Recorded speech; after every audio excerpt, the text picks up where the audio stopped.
शनिवार का दिन है जिस दिन अपन इस दरिद्रता से मिलने के लिए पीपल के पेड़ के नीचे आए हैं। हिंदू धर्म में ये दिन पीपल के वृक्ष के लिए पूजनीय होगा।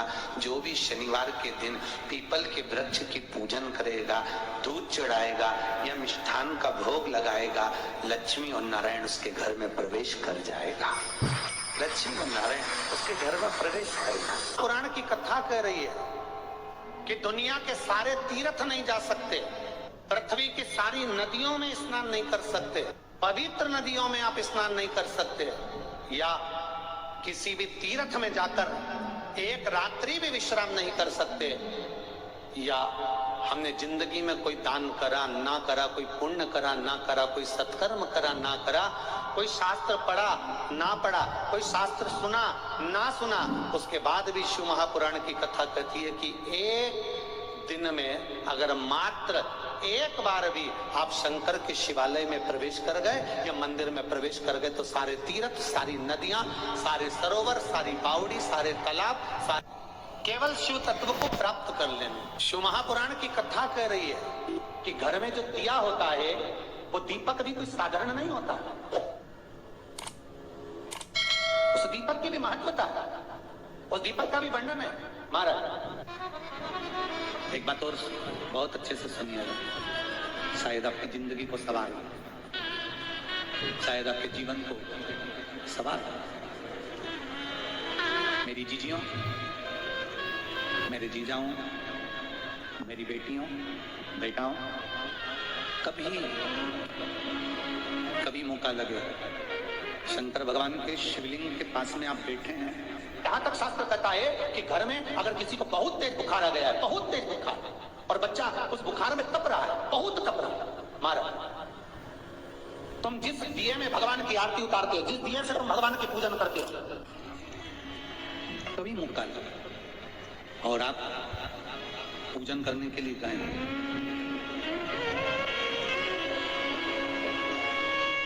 कभी पूजन करने के लिए, और आपको शंकर भगवान के शिवलिंग के पास में या शंकर भगवान के शिवलिंग के ऊपर कनेर का अगर पीला फूल देखा है ना आप लोगों ने, अरे बोलो तो जमते, देखा है? कनेर का यदि पीला फूल शिवलिंग के आसपास में या शंकर भगवान के ऊपर कहीं रखा हुआ भी दिख जाए, विषम परिस्थिति हो, बहुत हिम्मत ना हारते हो, तभी भगवान अकेले में एकांत में आप पहुंचे उनके पूजन के लिए, कनेर का पुष्प वहां रखा, चाहे वो जलाधारी पर रखा हो, चाहे वो शिवलिंग के पास में रखा हो, शिवलिंग पर रखा हो, उस कनेर के पुष्प को अगर आप 5 जगह में स्पर्श कराकर अपने हृदय की बात कहकर वापिस महादेव को समर्पित कर देते हो, तो भी मेरा महादेव तुम्हारे दुख का निवारण कर देगा। अब वो 5 स्थान, वो 5 स्थान, पहला गणेश जी, गणेश जी का जो स्थान होता है वह जगह, दूसरा षडानंद कार्तिक,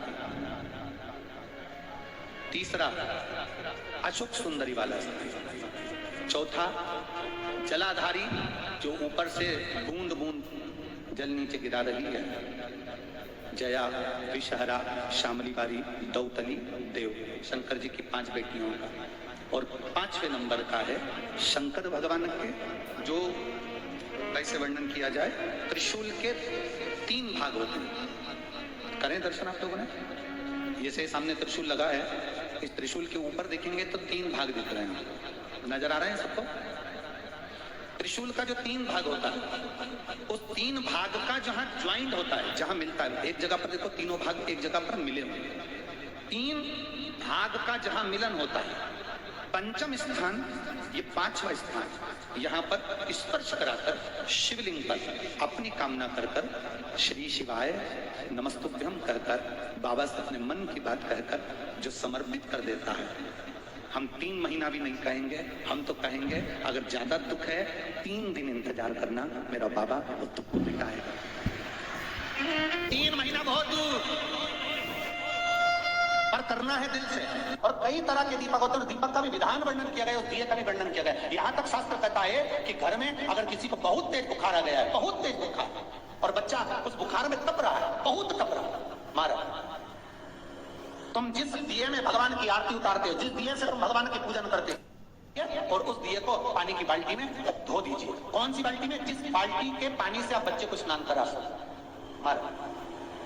केवल भगवान पर से ले जाकर, पास में से ले जाकर उस बाल्टी में थोड़ी देर डाल दो और उस बाल्टी के पानी से उस बच्चे को स्नान करा दीजिए। 15 से 20 मिनट, आधा घंटा लगेगा बच्चे का। बड़ी बेचैन दिख रही हो तुम, क्या बात है? पार्वती जी कहती है देवव्रत, कश्मीर प्रदेश का एक भक्त देवव्रत बेलपत्री के वृक्ष के नीचे बैठकर आपका मंत्र जाप कर रहा।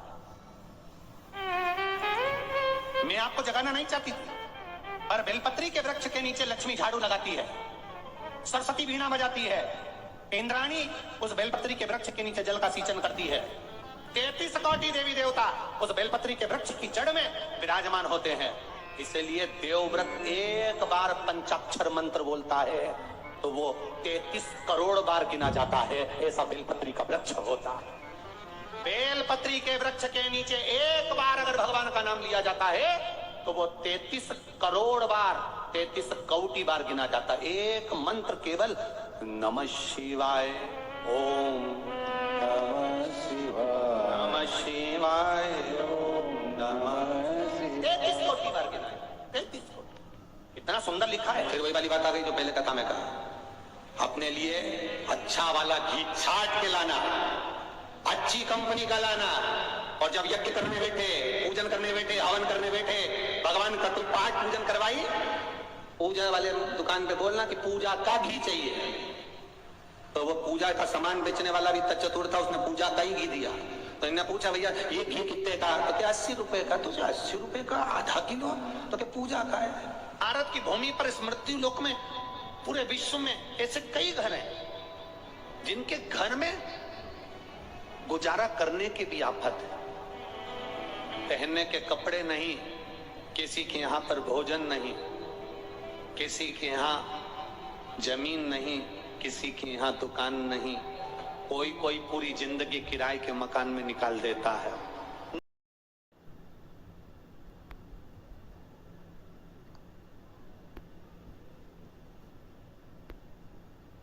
उनसे निवेदन करूंगा, आप हाथ का ठेला लगा रहे हो, सब्जी का ठेला लगा रहे हो, फल का ठेला लगा रहे हो, धक्के की जिंदगी जी रहे हो, दरवाजे पर बैठे हो, कहीं ना कहीं तुम दास्य भाव की जिंदगी जी रहे हो, तकलीफ में जिंदगी जी रहे हो, बहुत दुख की जिंदगी जी रहे हो, बहुत कष्ट की जिंदगी जी रहे हो। उनसे केवल निवेदन करूंगा, 3 महीने 2 जगह पर जल चढ़ाना प्रारंभ कर दीजिए, केवल 3 महीने। एक शंकर भगवान के शिवलिंग पर, दूसरा बेलपत्री के पेड़ के नीचे। 2 जगह पर जल चढ़ाना 3 महीने लगातार चालू कर दो, बाबा तुम्हारा हाथ पकड़कर तुम्हें उन्नति की सीढ़ी पर चढ़ा देगा। हमें कोई चमत्कार करना नहीं आता, और ना हम कोई तंत्र विद्या या मंत्र विद्या जानते हैं, ना हमारे पास में बेल है, ना हमारे पास में भभूति है। हमारे पास में तो केवल शिव का नाम है। आप श्री शिवाय नमस्तुभ्यम बोलो, ओम नमः शिवाय बोलो, नमः शिवाय बोलो, चाहे महामृत्युंजय मंत्र बोलो, उसका स्मरण करते करते भगवान शंकर के शिवलिंग पर जल, और उसी पात्र में जो जल तुमने शंकर जी को चढ़ाया उसमें से बचा हुआ थोड़ा सा जल बेलपत्री के पेड़ के नीचे चढ़ाना प्रारंभ कर दो। अलग से बेलपत्री के पेड़ के नीचे चढ़ाने के लिए अलग से लोटा भर के जल जरूरत नहीं पड़ेगी। जो तुमने शिव जी को जल चढ़ाया, जो तुमने देवाधिदेव महादेव को जल चढ़ाया, बस उसी पात्र का जल शंकर जी को चढ़ाओ, उसमें से बचा हुआ थोड़ा सा जल बेलपत्री के वृक्ष के नीचे चढ़ाना प्रारंभ करना। कौन सा बेलपत्री का वृक्ष? जिसकी छाया आपके ऊपर आ गई। शिव महापुराण बड़ी सुंदर बात कहता है, ध्यान दीजिएगा। जिस बेलपत्री का पौधा तुम्हारे सिर का, और ये दोनों हाथ ऊपर कर लो, अपन खड़े हुए और खड़े होकर दोनों हाथ ऊपर करे, इतना बड़ा बेलपत्री का पौधा है, उस बेलपत्री के पौधे की पत्ती को कभी तोड़कर शंकर जी को नहीं चढ़ाना चाहिए। ध्यान रखना, कितना बड़ा पौधा।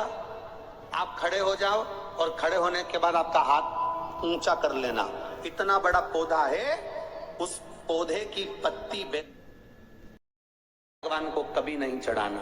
शंकर भगवान को उस बेलपत्री को, उस वृक्ष की पत्ती को तोड़ना चाहिए जो वृक्ष तुम्हारे हाथ से थोड़ा सा ऊंचा हो, जिसके लिए तुम्हें हाथ और ऊंचा करना पड़ रहा हो। जैसे एक बच्चा अपनी माँ की गोद में बैठने के लिए दोनों हाथों से उचकता है, आवाज लगाता है, उचकता है, आवाज लगाता है,